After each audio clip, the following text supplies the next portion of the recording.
Hello, welcome to lesson number 3. How did you get on with your strategy development? I hope you've got a short paragraph written down that explains how your DAO is working towards its mission. This lesson number 3 is about membership. We've discussed the why, the what, the how, so next we need to look at who your DAO is for.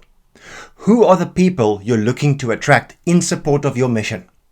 This lesson will focus on defining the relationships, the culture, but also the boundaries of what it means to be a member.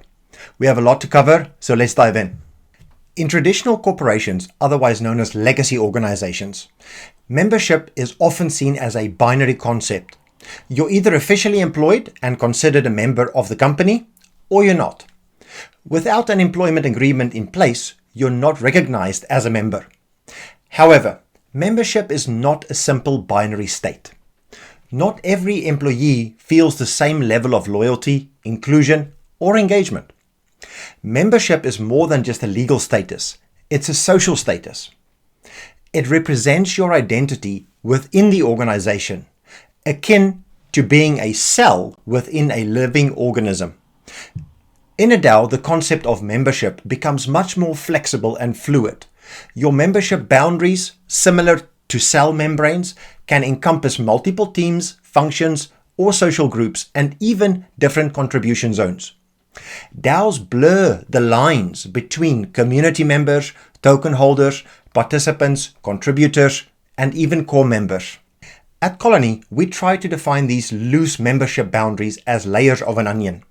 The very outer layer of the membership onion is our public social media channels, where someone might initially become a community member by following us on Twitter. They might then move one layer in and join our Discord.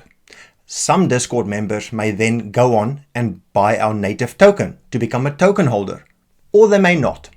Note that members can progress to becoming participants in our community initiatives without having to buy any tokens. Some members might grow such an affinity with Colony that they want to contribute part-time to the Meta Colony, which is Colony's DAO. By becoming a contributor, you also join a cell within a layer which groups functions together, such as marketing, development, or product. And some part-time contributors may even decide to become full-time core contributors, gaining the ultimate level of influence in the DAO. Now, it's important to understand that your membership is not static within these layers, but fluid and dynamic, so members can move around between layers or cells and be part of multiple ones at the same time. In traditional companies, if your boss fires you from your position, it means you're also fired from the entire company. Your team membership and your membership in the organization are essentially the same thing. So if you're no longer part of the team, you're no longer part of the company. However, this approach only makes sense if we think of our organization as a machine and our people as mechanical cogs. In that perspective, there are specific roles that require specific skills, and one cog can only be replaced by another cog. But if we view the organization as a dynamic system and our people as individuals with various talents and passions, then things work out very differently. We can separate team membership from overall organizational membership. A person can have one role or multiple roles within the organization. They can search for available roles or even create a new one that suits their skills and interests. Decisions on who to fill these roles must go through traditional governance processes to ensure competency. And if someone fails to uphold the organization's core values or doesn't fulfill their commitments, they might have to leave. However, for the majority of talented individuals who have a lot to contribute, the organization can be like a jungle gym, offering flexibility and opportunities of growth instead of being a rigid machine. In a DAO, the interactions amongst its members hold much greater significance than the individual parts. Simply having a group of talented individuals doesn't guarantee a successful team. It's the relationships within the organization that define the collective potential. Every interaction we have, starting from the initial meeting with potential members until they leave the DAO, shapes their experience as members. These experiences in turn contribute to the overall fabric and strength of the network. The DAO's core values play a vital role here as they provide a clear direction, guide decision-making, shape behavior and culture, attract and retain members, and contribute to the DAO's reputation and trustworthiness. They are the moral compass that ensures the DAO operates in alignment with its mission whilst fostering a thriving and purposeful community. As a DAO founder, it is your responsibility to cultivate and express this membership experience through the culture, the core values, and the overall vibes. These elements are crucial in shaping the atmosphere and environment within the DAO, ensuring a positive and meaningful experience for all members.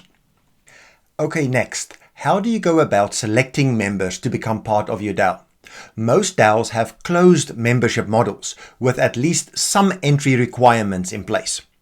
Note that these DAOs may still have open Discord servers or Telegram chats where anyone can become a community member, but it does not make them an official DAO member with governance rights or any influence. Let's look at some examples of closed membership models. Number one is invitation. People are invited to join the DAO by buying membership such as a token or NFT. The barrier to entry here is still very low as big DAOs may have tens or even hundreds or thousands of members such as Uniswap, Compound or Aave. The second is application. Potential members have to apply to become a member and are evaluated by the DAO's contributors or members before they can join. And number three, referral. Potential new members have to be referred by current members in order to apply. These types of DAOs are quite small in comparison and usually quite exclusive. The most common form of invitation membership is where those who hold the DAO's governance token are considered to be the actual DAO members. However, there seems to be a trend moving away from fungible ERC20 tokens towards NFTs as access instead. In either case, as long as you hold the DAO's token, you're a DAO member who has governance rights. But as soon as you sell your tokens or NFTs, you're no longer considered a DAO member. This can have a dramatic impact on the growth of the DAO as market conditions and speculation end up being the main drivers for people joining.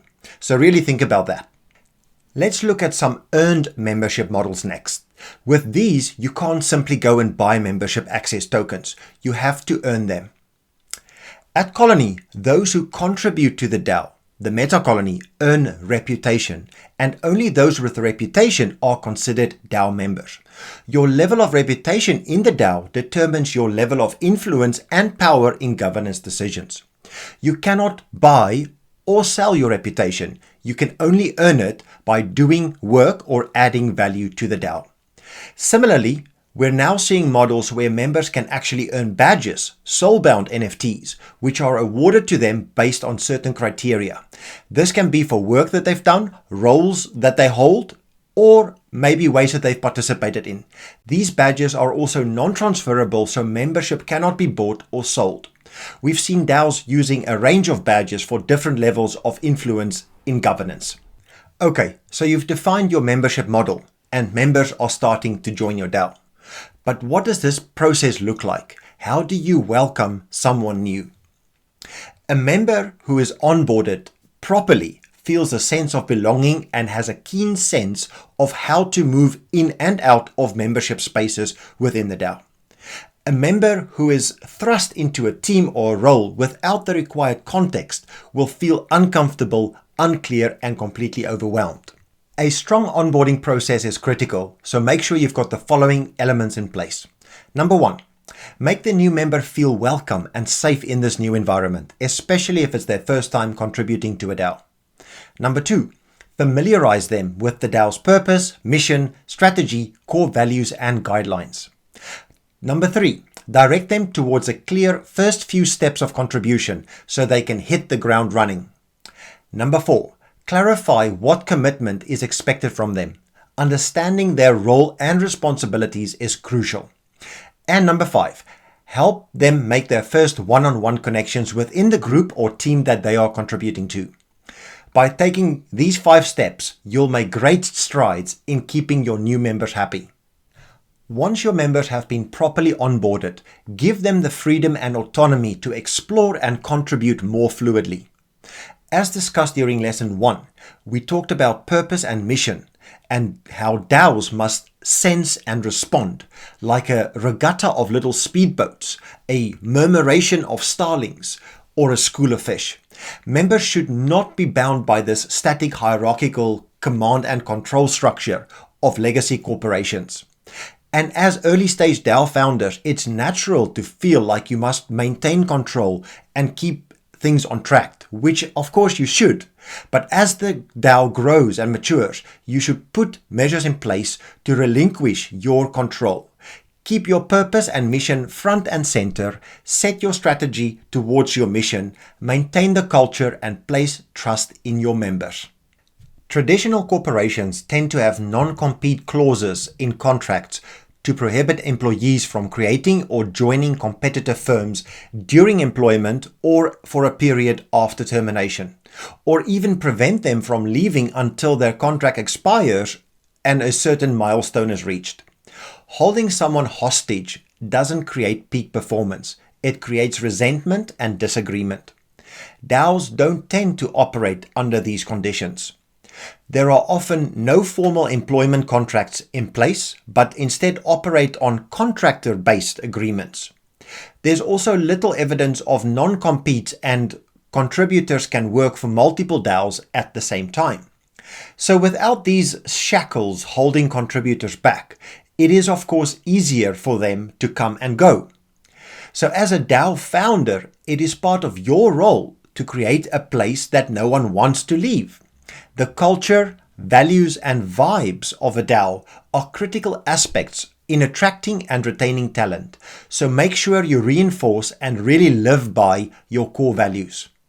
Most DAOs think about how the experience starts, but many don't have a plan for how it ends.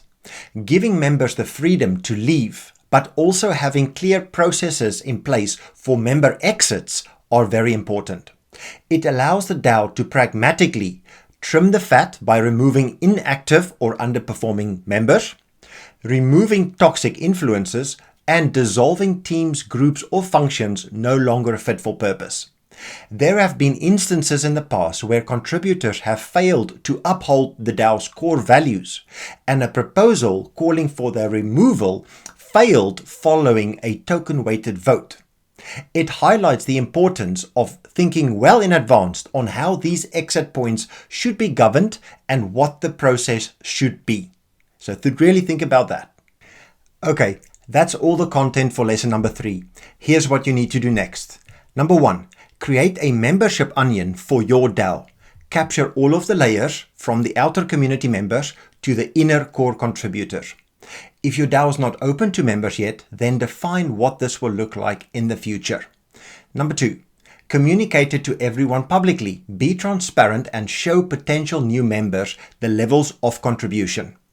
Number 3, make sure new contributors are onboarded properly and understand how and where they can get started. Number 4, express the entire membership experience through your culture, your core values, and your vibes. And finally, number 5, create clear exit points with processes in place to offboard members to when they leave. In your homework document, which you'll have to submit in order to join Season 2, you'll see there is a space to complete your membership onion and also write down your DAO's core values. That is your homework that must be done. There is, however, a link to a template below this video that you can use to help you develop this membership onion. Or you can just draw one from scratch using an online drawing tool. Good luck.